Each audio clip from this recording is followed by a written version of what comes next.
Okay, well, welcome everybody to our Qi Fit and Certification and Master's Apprentice week, basically. And we're going to start off with a quick overview on the structure of this training course. Our first goal is to introduce everybody with the 2 days, which is a Qi Fit, or kind of like an introductory or self-mastery course, where you start to experience the definition of energetic anatomy and physiology. So we have an idea of what's going on internally as we go through these movements. The structure comes out of traditional Chinese medicine. It should lay right on top of your yoga or your kung fu or your physical therapy. And obviously, if you have an acupuncture clinic or any type of wellness center, you should be able to use this information to maximize your practice and get a better result. Because what we have found is if you or your clients know what's going on internally, you get a better result. It's a Yi, Qi, Li concept. The mind, the energy, and the body just work better if you put your awareness into leading the Qi through different meridians or cleaning specific organs. You'll find that the average client, if you say, okay, we're going, you have rage issues, let's just say, and we're going to purge the liver. Go ahead, put your hand on your liver, and they put their hand right here. They don't even know, or they have no idea how many vertebrae, they have. So it's like, the first thing is kind of self-awareness, is what we want to start with. And we'll start the self-awareness gently. Okay, here's an example. We all know, right, that if I confront you directly and say, listen, Kevin, your heart is too warm and you're too nice of a guy and some people take advantage of you and sometimes I don't really appreciate the lack of eye contact. And if I just go right after him, mentally and emotionally, he'll freak. So it's just the truth. So, and this cultivation is ultimately about looking at yourself. But the hardest thing to look at about you is your personality. So we start off with, okay, how about this? Let's just look at your general physiology. Let's just look at the concept of being in a meat suit. We all have organs, we got bones, oh yeah, I can do that, because that's really not about my bad behavior, that's about just the human body. Oh, sure, now let's do this. Now let's look at your body. Your feet should be straight. It's easier to take your feet should be straight than, you should shut up and listen. We don't like that, but maybe you should straighten your feet. Oh, I can take that. That's not an emotional thing. So as a teacher or a therapist, you're teaching people the concept of turning the light around, which is turning the observer back into them. It's easy to see the weaknesses in others and other things, but it's a nightmare to see it in yourself. But the transformation ultimately comes from, that's a Jinghua, the Golden Flower. There's a book called The Mysteries of the Golden Flower. It's a great book. It's cryptic, but it's about the concept of cultivation. And cultivation comes from turning the light around, becoming the observer, looking at yourself mentally, physically, emotionally, and spiritually without resistance, attachment, or judgment. It sounds sexy, but it's ugly and it's painful. So then you have to almost warm the water up, make the clay a little bit more malleable by creating more receptivity and trust. And the way you do it is you first start talking about just the general human condition. We all have lungs, we all have livers, we all have kidneys. So, oh yeah, I can listen to that and not go through any ego death. I can listen to that and not expect any resistance. So now I got you. You're listening. And I'll say, yeah, that's right. We do have vertebrae. This is fun. Well, sooner or later, we're going to be looking at you. But now, let's just look at general energetic anatomy and physiology. You see that I know what I'm talking about. You can validate it. Oh, okay. Because as a teacher, a therapist, whatever, physician, you're kind of the leader. And what you need to do is establish credentials, not just the certificate, but trust, I, you, and me. So the way that happens is the word trust. I expect everybody in this room to trust me. but trust me enough to do the work to verify. Trust and verify. So trust everything I say. Believe me. Trust me. Trust enough to open up your computer and Google search that I'm right. Trust and verify. So there's a fine line between, and this all ties in, between being open and receptive and just stupid and gullible.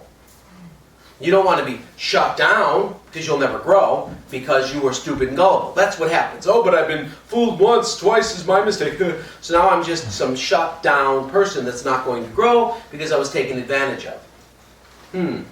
So there's this weird yin-yang thing. I'm either open or I'm closed because the middle road is the hardest. So what we need to do as teachers and students is learn how to meet the teacher and be the teacher. And the number one rule is trust. You must trust the teacher. Everything the teacher says. Don't believe any of it. But trust him. That's the first step. I trust everyone. I believe no one. So I trust you enough to verify what you just said. It's not going to be a waste of my time to sit down, crack open a book, do a Google search, start to talk to people, observe and contemplate, and find the truth in what this person has said. Because even if I was lying, 20% of it would be true. So it's like, So that big part of the Taoist principle, in which this is where this information comes from, is the concept of coming up with empiric fact. You know, it's like this a fact. And how do I know it's a fact? Because I've taken the time to verify it. And how did I verify it? I've taken the time to meditate on it, to contemplate it, and to observe it in action and in reality. Now I went from trusting, research, knowledge, wisdom, that's how it works.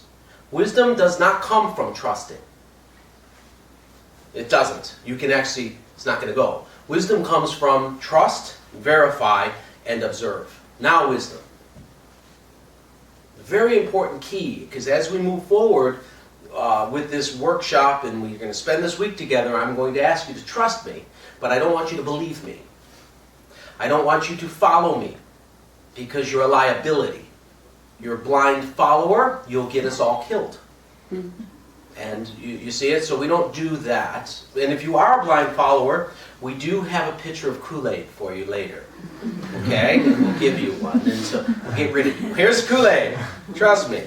You know? So it's like, so it's very dangerous. And you'll see that in a lot of whether it's yoga, whether it's Tai Chi, whether any wisdom teachings, sometimes people are lazy and they just want to trust the guru. And that's, you are spiritually or intellectually lazy and you deserve the suffering. And because you're lazy, you will be eliminated because your ignorance will take you out. And that's how the universe or the root power protects itself, by thinning out the herd. So, as we go into this information, I say, trust me. Trust the fact that all of this information is worth verifying. All of this information is worth contemplating and meditating and observing. And within it, you'll find the knowledge. And from that, you'll attain your own wisdom because you'll see how it applies. Am I making myself clear? Sure. Good. What did I just say? Don't you hate that? In principle. You know what I mean? Can you please wrap up what I just said? You said trust, verify, and observe. Yes. Now, I just did that. I said, do you understand? He said, yeah. I said, I trust that. Now I'm going to verify it. And I'm going to see, what did I just say in your own words? To trust you. Yes. And to do your work. And verify everything. And that's how wisdom comes about. It's not just to live it kind of thing. That's the way. Okay, good. See, I'm trying to verify right now whether or not you understand. Because I said, you understand? And you all said, yes. Well, I trust you, but I've got to verify. I don't believe you. I trust you, I don't believe you. I believe no one. Okay? But I trust everyone. It's like, but wait a minute, there's duality here. I know. And so that puts us into this yin-yang concept of mixing. Black and white in motion becomes gray. And we're just lazy. So we don't want motion. We want it to be stuck. There's the yin-yang symbol, that's black versus white. That symbol is incorrect because you're looking at a dead frog. What do I mean by that? It's like you want to study a frog, so you cut it in half and look at it. No, that's not a frog, that's a corpse. You think you're looking at a frog, but you're looking at death. So the only way you can really see the frog is to observe it living. The yin-yang is actually spinning. You're looking at one that we cut in half and put on a board. Do you understand me? But if it was alive, it'd be spinning, and it would be gray. The black would turn white, the white would turn black, and then you'd have gray. So there's the life is in the balance of saying, okay, I trust you, but I don't believe you, so the spinning is in verifying it. And if you, as a student and as a teacher, insist your students don't believe you. Because I could also say, all right, everything I'm going to teach you, here's a contrarian way, the fun way to say it. I got a lot of information this week, guys, and guess what? I don't want you to believe me. And you'd be like, what? It's the same, because you have to verify this information. So I say, okay, I need you to trust everything I'm telling you enough to take the time, meditate, contemplate, and observe, verify it, turn it into first knowledge, apply it, and make it wisdom. And that's where the growth is. If you demand that of your clients, you'll get much more done. You will empower them. You know, a lot of the way our medicine is set up is designed, firstly, Western medicine is amazing. You know, again, just know that. However, it's also a business. So what we're going to do is we're going to name every part of the body in some archaic language called Latin. You know? It's like, couldn't I have called it a thigh bone? No, it's a femur. Ah, come on, really? And so it's, I don't want you to know, because then it's easier for me to just get you to comply. Be patient, shut up, and do this. Okay, we don't want to do that. We want you to know. We want to empower our clients with the information. A true master makes masters. You want to create peers, not followers. You want to empower the people first with the info, and then the results. And what will happen is your clientele will be upgraded immediately. And the results they get, of course, will be upgraded immediately. And then so will the relationships in your life. Because then they're never blindly following a guru. Because you always murder the guru. It's just the truth. Because sooner or later, the laziness of just believing bites you in the ass, you feel betrayed, and you must hang the guru. Right? What is it? The Shantipat? Right? Was it? The beginning of the Lada Yoga, one of the little parts is, and don't hate the teacher. It's like they actually had to build that into the teaching. Oh, by the way, don't hate the teacher. That points to that this whole thing in this relationship about belief and trust, knowledge, and wisdom. No, the reason the person is standing in front of you is because of their lack of will and their lack of self-discipline and their lack of strength. They don't want to verify. They don't want to contemplate. They don't want to meditate. They don't want to observe. They want to be fed. They want to be healed. They want to be trained. And so that means they want to be passive in their transformation. You can only be passive in your burial. That's it. I'll dig a hole for you, and you can passively fall in it. Outside of that, there is no passive transformation. It's active. But we're lazy. I've noticed nobody in this room is standing in horse position. You're all sitting. Right? If I had a little recliner, she'd be out in a recliner with a sippy cup. Yeah. That's our nature. We take the lowest. We take the lowest thing. Right? That's just how it is. So you got to count on human nature, and it's so consistent. All the different cultures, all the different faces, it's the same. But it's the same consciousness expressing itself, trying to trick you to think there's a thing called individuality. There really isn't. So, when we go through this process and we start to explain in this course, the root is to elevate to the 5th chakra, which is knowledge, wisdom. Okay? That's how we're going to ascend the suffering of the 4th chakra, emotion. So we want to ascend it. And then only from the 5th can we see the 6th chakra, the spirituality. And we can cultivate our spirituality from the 6th. You don't want to cultivate your spirituality from the 4th, which is what we do. And so you have this bullshit emotional spirituality backed in nothing. You're just a meaningless believer. Believers are scary. Believers will pick up a shield with a cross on it and slaughter everyone because they believe. Beware of the believer. Okay? So it's very dangerous. So trust me, don't believe me. Very important. I recommend that you demand that of everybody that you work with, all of your clients. Do not allow them to put you in the position of the guru, leader, master. I'm a master instructor. I know it. It's my technical title. It's based on the accumulation of information in time and results. I get it. But I'm not master. You know, I'm master. Oh, yes, master. Call me master. You know, it's none of that. You see what I'm saying? You can't demand to be respected. You know what I mean? If fine, it's cool, but that's detail. So this is the foundation of the accumulation and perpetuation of information. Is that conversation. If you know that, you will save yourself and others a tremendous amount of suffering. Trust, don't believe. Verify, knowledge and wisdom. If you can do that, you have power. And if you understand that, you can see it everywhere. You want to bring that into everything you do, whether it's working with a client, whether it's making an investment, whether it's opening a new business, or whether it's crossing the street. You trust. Oh, yeah, sure, she's a red light, I'm going. But wait a minute, why not look anyways? I know it's red and you should be able to walk, but I'm going to verify. I trust that it's a red light that said this guy's not going through, right? He should stop, but I'm verifying. Or you will get killed. Oh man, I was just hit by blindside. Well, you're an idiot. You trusted the sign. You deserve the beating. It's the same thing. So it's the same principle. And with that becomes this sense of, again, a ruthless sense of ownership. You are entitled to nothing. Nothing. There's no such thing as entitlement. So you're not entitled to, but he said, who cares? Did you verify that? But he said, did you verify it? And so, because you're not a victim, you're an imbecile. So that's very true. You'll find that in these teachings, there's the concept of the Vajra, right? The Vajra represents a thunderbolt, or lightning bolt. The lightning bolt represents arousal and light.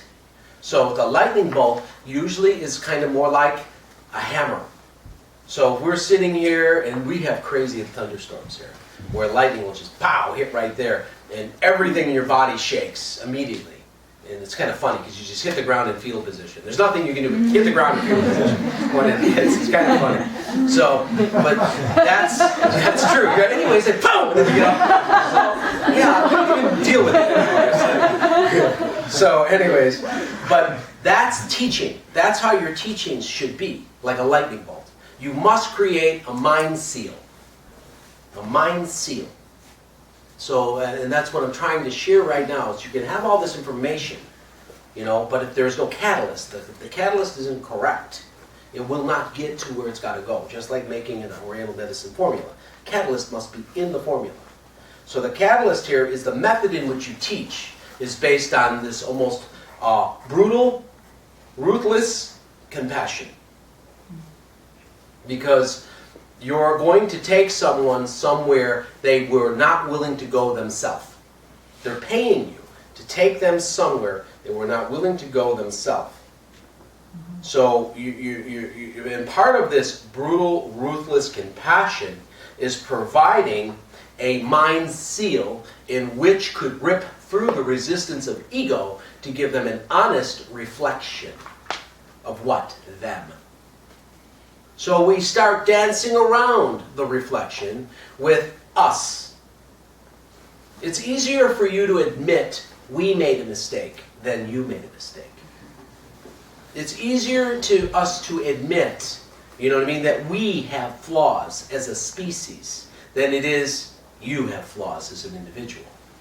Yeah, humans can be greedy. But you would say, yeah, I can be greedy, I know. We don't like that. Then the ego death starts. So, as a good teacher, you need to learn how to cut around the edges. So you develop trust, and then they realize, oh, I see, you're not attacking me, you're just giving me a reflection. It's not even about you and I, it's just a general subject matter. There's no personalities or events involved here, no ego. So you start with teaching basic, oh, human beings have liver. It's right here. Oh, a human being has so many vertebrae. Oh, a human being has kidneys. They're over here. Ah, so now they get used to you teaching them about the human condition. They trust you. They research it. They verify it. They find it's true. You have to earn the right to give direction. You have to earn the right to truly heal or teach. They're not going to just do it. You got to earn it.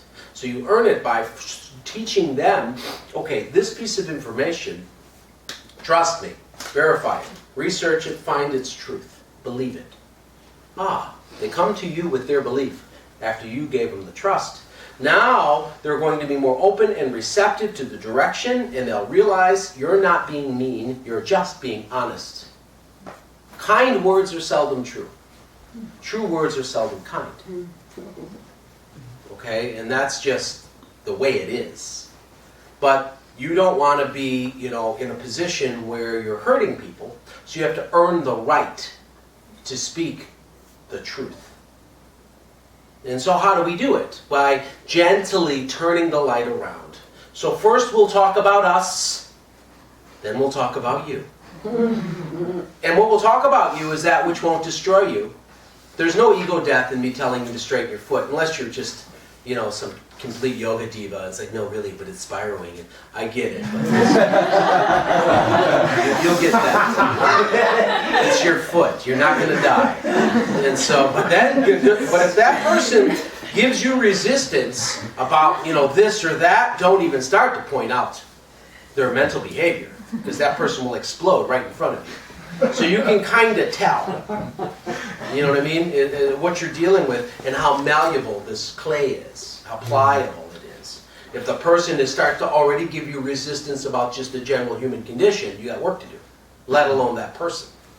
Then you say, okay, the person starts to give you resistance about their physical position, you got work to do. Then what you need to do is you need to fix the position, get a result, improve their life, and then they'll listen to you about their insanity. It's just the truth. But you can't go right into their insanity because they'll explode. And so as a teacher, you need to know how to work with a human being and work with the concept of ego, work with the concept of unconsciousness, and work with the concept of being basically blinded by the 5 senses, by the 5 activities. And that's what this is what we're going to start working on right now. And the concept of turning the light of consciousness around is very, very important. So, before I move on, does anyone have any questions about, yes? Can you just maybe define the mind seal you mentioned? Yeah, okay.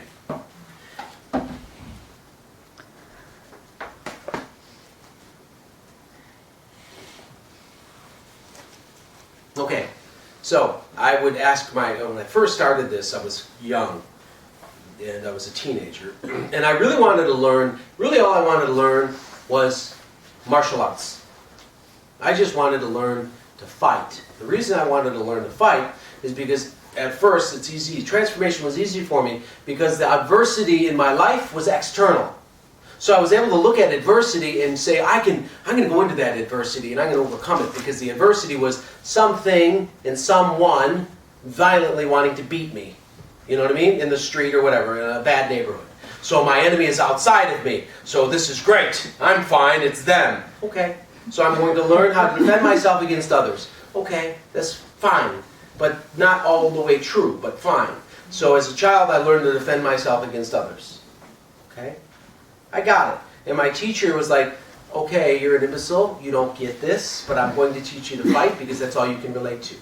And then I'm going to backdoor you with the teachings. But I'll first give you what you want. I will earn your trust, and then you'll listen to me that the fighting is all in you, because you're insecure and you're insane. And once that stops, no one will want to beat you up anymore. But until then, everyone wants to beat you up because you're basically a dick. And so it's like, what? They didn't say that. They just smiled and said, okay, this is how we block you, little punk. You know what I mean? And so it's like, and so that was, because I couldn't have taken the other lesson. I wouldn't have taken that. I would have left. And so I learned the fighting. And so it's like, all right, but you realize that true self-defense is to defend yourself against yourself. Oh, okay. It is actually outward reflection of your turbidity and insanity being creating the law of resonance. Your insanity is attracting people as insane and violent as you are. We all know this. I mean, it's common sense now, but when you're 16, it's something. So it's about really inner peace, inner tranquility. It's about stopping the insecure, darting eyes back and forth. You know the guy that's insecure. He's sitting there, you know, writing his name on the table with a knife, and he's looking around, throwing the beer back. And it's like, that's the first guy that's going to get the fight in the bar, because he's a nut. You see it? It's like the fight, he brought the fight with him. He didn't get into a fight, he brought the fight. So there's the insane violence, insane turbidity. How do you get rid of it? Well, you need to quiet the mind. And the mind has anxiety about the future. And the mind is all freaked out about the crap that happened in the past. And now you can't even sit comfortably at the party. You're going to get into a fight. You're a nut. Quiet the mind, empty the mind, and you'll see there's peace and tranquility outside of you as well. Okay. That took 2 years. Quiet the mind, quiet the mind, quiet the mind, quiet the mind. How do you quiet the mind? Well, it's through, sitting, resting, cultivation. Oh, there is another way. Oh, yeah, that's usually, through trauma. Because trauma will bring you into the moment, right? Oh, yeah, quiet the mind. So one day, he just turned around and kicked me in the chest. I hit the wall on the other side of the room. I hit the ground. There was a mind seal. It's like, all I heard was like, hello, darkness. Nothing. There was nothing in my mind. It was like, that's quieting the mind. How do you like it? So I needed to get hit with a lightning bolt, Vajra of truth, a little bit of fabricated trauma to create a mind seal. You see what I'm saying? It's a mind seal. It's an event that forever burns into your brain and changes you until death and after. Mind seal moments are moments that alter your level of consciousness. Now, you usually get them for free. Trauma. You come home, your house is empty, your wife left you. Well, yeah, you've been beating her for the last 7 years. Now how do you like it? Now you learn. Trauma. Trauma's free. It comes right to the door. You don't even have to pay for delivery. And that's one way, but the problem is it usually kills you. The other way is through cultivation of consciousness. It's a lot of work. And you can still attain the mind seal, but it's work. So we need to be first chained to the tree and beaten like a monkey, because that's how you turn base metal into good, right, steel for a good sword. Heat it up, hit it with a hammer. You polish the soul with the sword. You evolve the consciousness by residing in rotting flesh form. So your very consciousness is experiencing trauma in an effort to grow right now. And you'll go through these mind seal experiences that will forever upgrade your perspective.